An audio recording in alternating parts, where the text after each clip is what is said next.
Hey, thanks guys for stopping by. This is the Fool Show. I, of course, am Foolish Phil.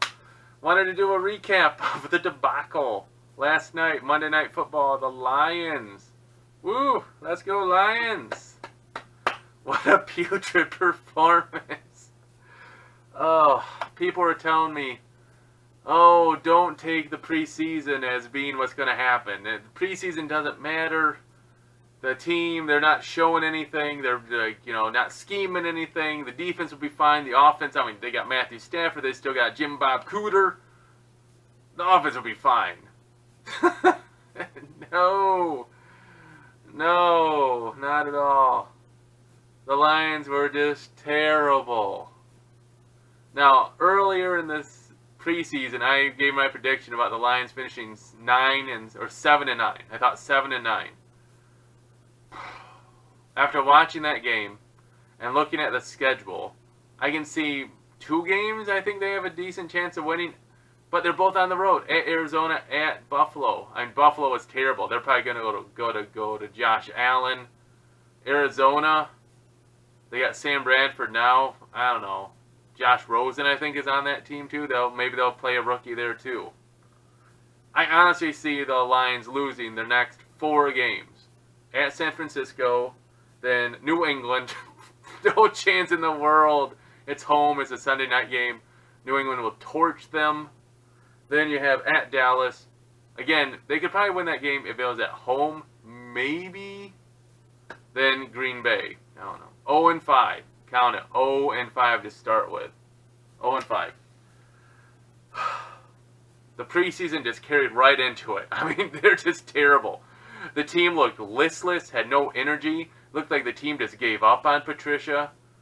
There was reports that the players were kind of a little upset at the OTAs, that he was really pushing them hard like high schoolers or college players get pushed. And these are professionals now. They work hard anyways. So I think he's rubbed the veterans the wrong way. There's another thing here. Why is it ever that an assistant of Bill Belichick is anointed as he's going to be great? I mean, it just doesn't seem to work that way. Charlie Weiss didn't get it done in the pro level. He didn't get it done at Notre Dame. Josh McDaniels didn't get it done. You have the head coach at Houston now, O'Brien, I think. He did okay at Penn State. He was there for like a year or 2. Then he went to the Texans. He's okay. Maybe about 500 record there. The Belichick tree is not like an offshoot, not like the key to success. You know what the key to success is? Tom Brady. Maybe Belichick's in there too, but Belichick didn't do anything good before he got Tom Brady. He was in other places and didn't do anything great before Tom Brady. I mean, they might be a really good marriage together, Tom Brady, Bill Belichick, but you know what? Tom Brady is the one that was there for 5 Super Bowl rings, 8 Super Bowls altogether. So, I mean, I really don't think it's, the Bill Belichick tree of teaching. I really think it's more like Tom Brady and Bill Belichick worked well together. Again, putrid. No run game. I think they 39 total yards. 39 total yards.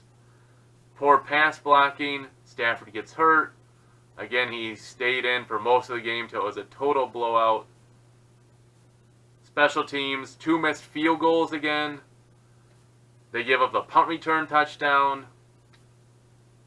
I just can't believe this. I mean, I kept saying on the Fool Show here that the Lions can't lose this game. You can't lose to a rookie quarterback at home on Monday Night Football.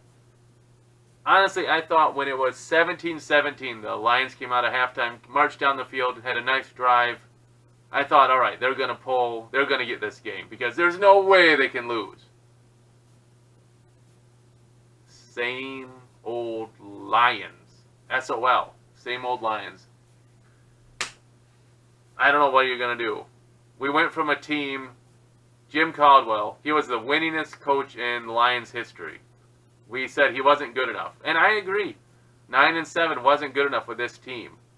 Then what they do? They gave Ziggy Ansah, they gave him the huge $17 million,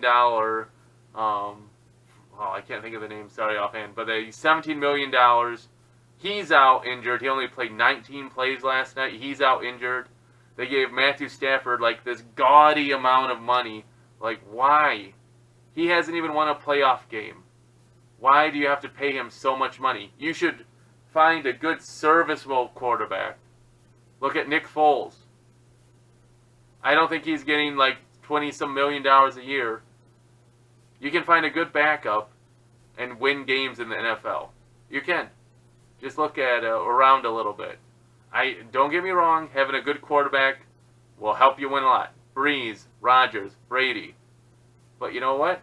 Really the key to having a good run is trying to get a good young quarterback under the rookie salary and then paying everyone else. They did that in Dallas, where they had Prescott, rookie contract, so they can pay other people. You had Russell Wilson, rookie contract, you could pay other people. They're going to do that in Texas, where you have Deshaun Watson, you can pay more people. True, they get to be good, few years when that rookie contract runs out, then you might have to pay him. But you know what? You had a like 3-4 year window where you didn't have to pay your quarterback a lot of money, and you could spread it around other places, just like Seattle. Rookie contract for Russell Wilson. That window closed now, but they had a chance there. They could have won a couple Super Bowls.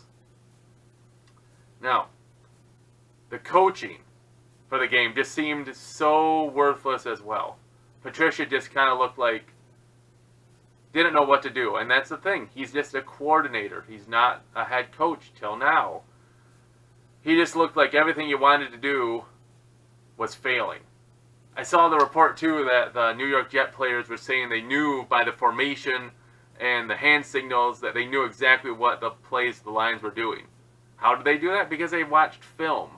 You know what happens? If the Jets know it, other teams are going to know it, too. Matthew Stafford threw 4 picks. Matt Castle came in and threw another pick. Just terrible. Now, do I think Stafford's going to be that poor against San Francisco? No, he'll probably be better. I was encouraged by Galladay and how well he did. He looks like he's going to be a good player. 114 yards I think he had last night. Explosive. So I'm encouraged by that. Tate, he looks like he's a solid player. He's a good like number 2 wide receiver. Don't pay him number 1 money like he's going to want. That new contract for wide receivers. The new bar's been set. Don't pay Tate. Just go and get some serviceable ones. Okay? Our offensive line, Ragnow. Definitely, I think he was the best offensive lineman, our rookie out of Arkansas, Ragnow. Really good. Hopefully he can keep that going, and hopefully Decker can get kind of back. He's coming off his injury. Hopefully Decker can seal up the edge there, and hopefully, you know, make sure that Stafford's blind spot's not too shabby. Honestly, with a new head coach, still keeping the same offensive coordinator, you were hoping that this team would be able to change it. You get an offensive coach, and you keep the same offensive coach. You think you'll have the good, same offense, and maybe you can fix the defense. Everything fell flat. So what's going to be going forward? I think the players are going to look a little embarrassed. I think they're being called out a lot in the media about like just giving up. I think they'll play pretty good on Sunday. But it's at San Francisco. It's a short week. I don't think they're going to win at San Francisco. San Francisco only lost by 1 score to Minnesota, at Minnesota. Minnesota is definitely one of the top probably 5 teams in the NFC. So I would say San Francisco beats Detroit. They're 0-2. Then they play New England 0-3. I don't know. We'll see how the injuries go. We could be looking at a number 1 draft pick here in Detroit. And then you're really wondering what you're going to do.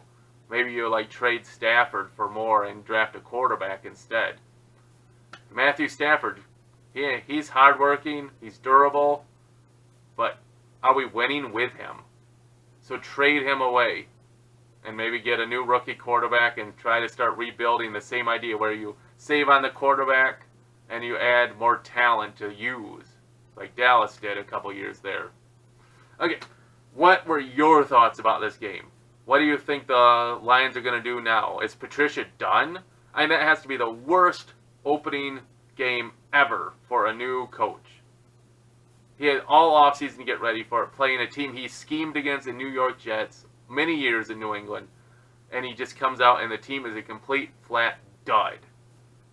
What do you think the Lions should do? Let me know in the comments below. If you like it, give me a thumbs up. If you really like it, give me a subscribe. Thanks.